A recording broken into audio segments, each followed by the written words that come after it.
I will just quote Bono now. At some point he says, "Here she comes, the future. Happy Christmas and Happy New Year to you all. It's 1990, forget about the past, we will celebrate the future, where the streets have no name."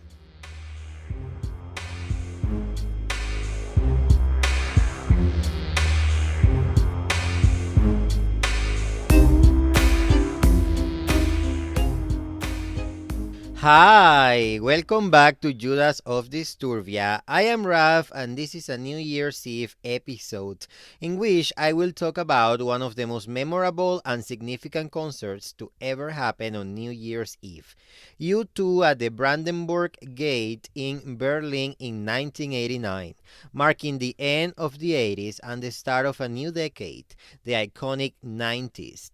This concert, which was held just months after the fall of the Berlin Wall, marked the end of U2's Lovetown tour and was seen as a symbol of hope and unity in the aftermath of the Cold War. The concert was attended by over 500,000 people and it was televised around the world. The band played a mix of their greatest hits and newer material, and the concert has since become one of the most memorable and influential in U2's career.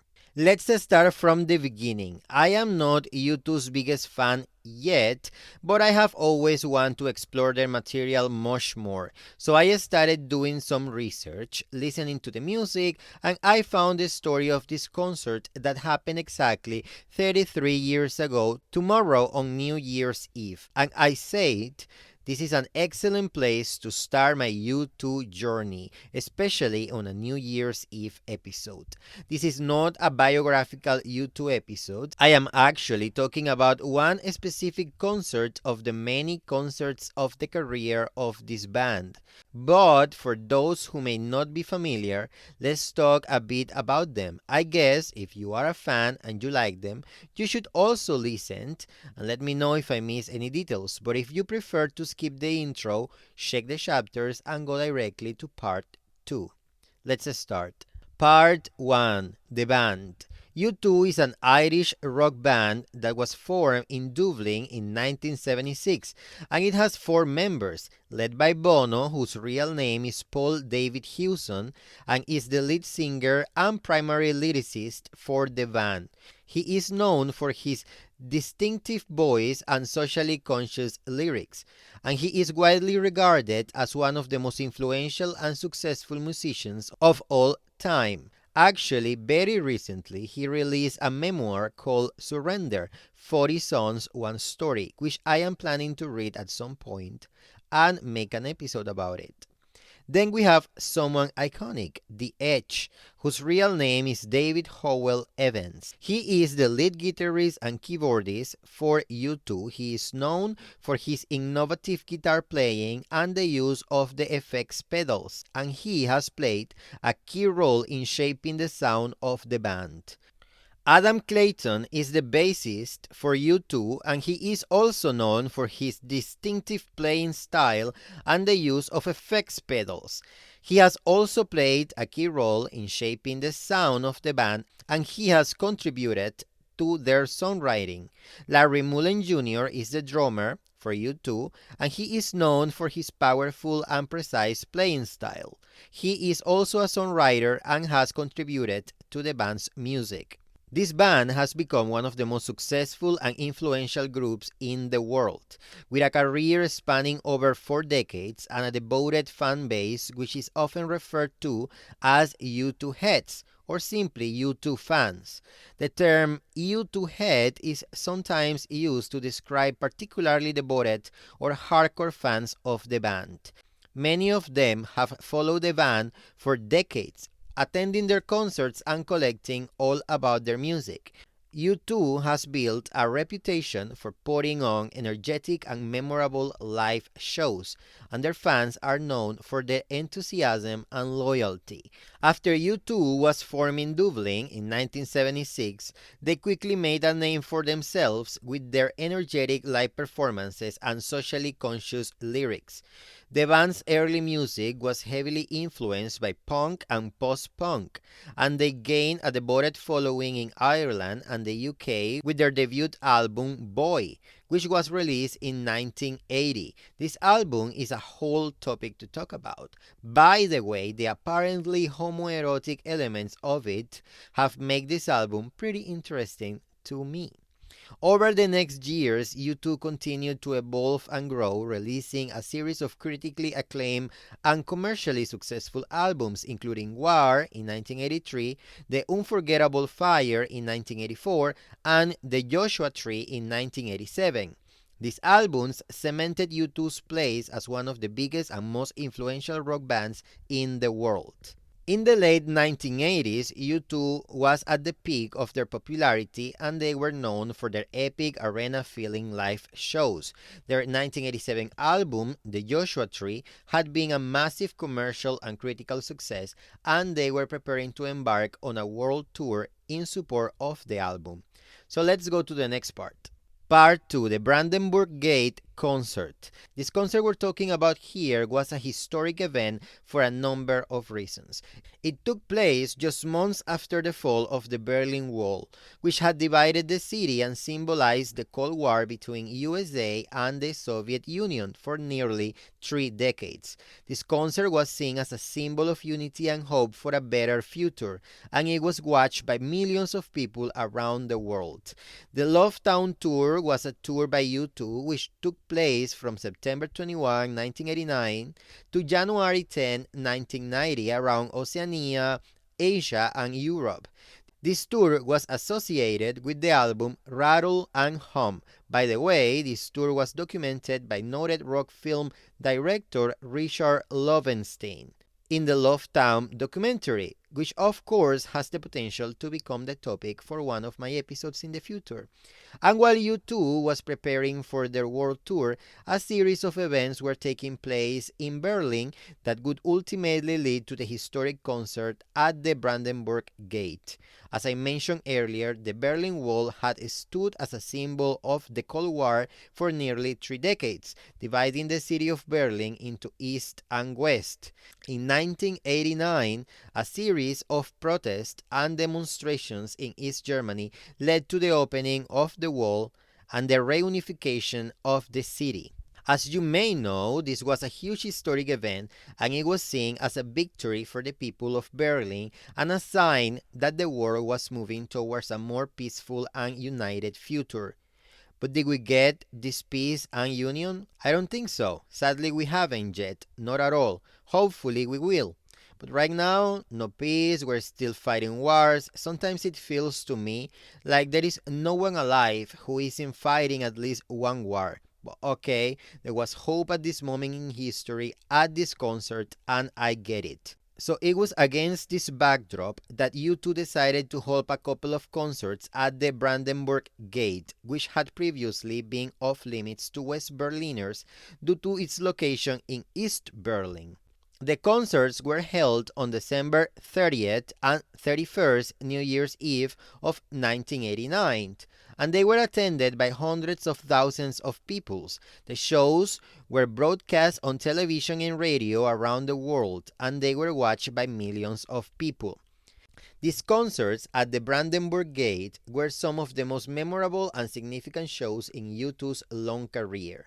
The band played a mix of their biggest hits and newer material, and they were joined on stage by a number of special guests, including rock musician Peter Gabriel and the Berlin Philharmonic Orchestra.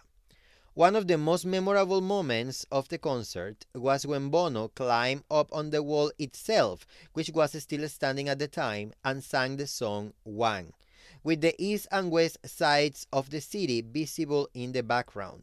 This moment was seen as a symbol of unity and hope for the future, and it has become iconic in the annals of music history. The concerts were also notable for their political and social commentary. Bono made several references to the recent events in Berlin, including the fall of the wall and the reunification of the city. He also addressed issues such as poverty and inequality. And he encouraged the audience to take action and make a positive difference in the world. This is something we still need today. We need to take more action. I mean, what can I say about this? This moment sounds like the most glorious place to be at that glorious instant in time. But did we, as a society, actually do something with this feeling of glory? That is the question. After the concerts at the Brandenburg Gate, U2 continued on with their world tour, which was one of the most successful in music history. They played to pack arenas and stadiums around the globe, and they released a live album and the concert film I talked about before. It's called Rattle and Hum, which documented their experiences on the tour. In the years following the tour, U2 continued to release new music and tour the world. They have released 14 studio albums in total, and they have won 22 Grammy Awards, making them one of the most decorated bands in music history. Despite their success and global fame, U2 remain committed to social and political activism, and they have used their platform to advocate for a variety of causes, including poverty, HIV/AIDS, and climate change.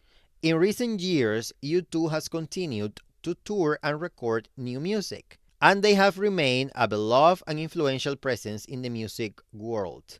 The concert at the Brandenburg Gate on New Year's Eve 1989 is just one example to many memorable and significant moments in their long and celebrated career. And I think that's about everything I needed to say in this episode. For sure, there's many layers we can peel about this and get deeper and deeper and talk about this concert for hours. But I guess that is not my idea. This concert has had lasting impact on the music world and beyond. It was for sure the most memorable show of all the 47 shows of the Lovetown tour performed by this acclaimed band. It was a celebration of unity and hope in a time of great change, and it was watched by millions of people around the globe. And even though we don't have any unity and any peace right now, many people had that and felt just that unity, hope, and peace after the fall of the Berlin Wall. And that's why we should never forget that moment. Because that memory is what is going to keep alive within us the idea that we can come back to a feeling like that we are capable to get there. And we should keep the hope alive. If hope dies, we are done. My husband, by the way, was asking me last night what my goals for this podcast are. This is what I said. And these are my resolutions for 2023 now. Being specific, in 2023, I want my podcast to get to a point in which every episode gets at least 1,000 downloads easily. And I want to be at least one time in 2023 on the top 10 episodes on the Apple Podcast and Spotify charts. So please help me with that. Add my podcast to your favorite ones everywhere possible and share all the episodes incessantly. Please. Let me nice comments. Give me 5 stars. Let's do it. But I also want to add to my resolutions hope. To never lose hope that everything will always get better and better. And you know what? This year will be my year in the Chinese horoscope. The year of the rabbit. So this year has to be my year. Hopefully yours too. What are your resolutions? Let me know in the comments. Changing the topic, I want to dedicate this episode to 2 legends we lost today, just before recording this episode. First, legendary soccer icon Pelé. And then, and very especially, I want to dedicate this episode to Vivienne Westwood, a remarkable British fashion designer, activist, and businesswoman who rose to prominence as one of the leading figures in the punk movement in London, whose clothing and accessories often incorporated elements of punk style, such as safety pins and studs. To say a bit more about her, in the 1980s, she expanded her brand and began to design more traditional classic pieces, including suits and evening wear. Westwood has been credited with bringing punk and new wave fashions into the mainstream. And she was known for her bold, unconventional designs and her commitment to sustainability and environmental issues. She received numerous awards and accolades for her work in fashion, and today, after her passing, she remains an influential figure in the industry, and she will never be forgotten in the world of fashion because the whole industry has her as a reference. She is everywhere. She was and is still my favorite fashion designer ever. I said before how I was going to make episodes about her. Now it's sad that I will have to make them talking always in past. But that is the cycle of existence, right? Thank you and rest in peace, Vivienne. What a weird way to finish a New Year's Eve episode, don't you think? By the way, I put together this episode with the assistance of ChatGPT. Pretty cool. I have nothing else to say, I guess. I wish you all infinite hope and success in 2023. I will just quote Bono now. At some point he says, "Here she comes, the future. Happy Christmas and Happy New Year to you all. It's 1990, forget about the past, we will celebrate the future, where the streets have no name." That is it for today. Thanks for listening. Happy New Year and come back for the first episode of 2023. Bye!